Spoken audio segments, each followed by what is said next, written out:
la vie et la mort, les bénédictions et les malédictions, le bonheur ou le malheur sont au pouvoir de notre langue.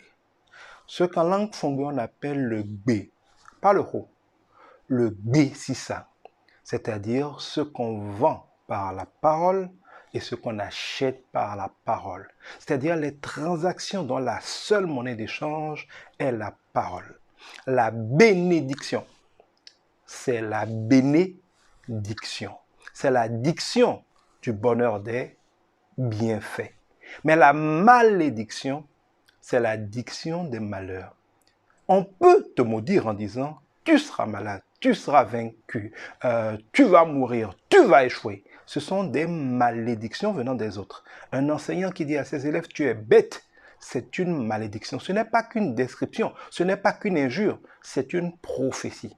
La parole de Dieu dit qu'aucune parole ne sort sans accomplir ce pourquoi elle est sortie. Quand nous libérons les paroles, si ce qu'elles disent est conforme à ce que Dieu dit, les anges s'en saisissent et les accomplissent. Quand nous libérons une parole, si ce qu'elles disent correspond à ce que le diable dit, les démons s'en saisissent et les accomplissent. Mais il n'y a aucune parole qui sorte sans accomplir ce pourquoi elle est sortie. Mais si c'est toi-même qui te maudis, qui dit je suis foutu, je suis vaincu, je suis malade, j'ai mal, eh bien, tu es toi-même ton malédicteur, alors que tu peux être toi-même ton bénédicteur. Beaucoup de gens maudissent leurs enfants, maudissent leur mari, maudissent leurs femmes, maudissent leurs parents, en disant du mal de ces personnes. Nous maudissons nos patrons, nous maudissons nos clients, nous maudissons nos partenaires, chaque fois que nous parlons mal d'eux. Mais quand on maudit quelqu'un, la malédiction peut s'accomplir. Mais on peut décider de bénir, on peut décider d'utiliser notre bouche pour dire de bonnes choses, pour dire des choses qui vont faire que les gens seront heureux et que nous serons heureux, parce que n'oubliez pas,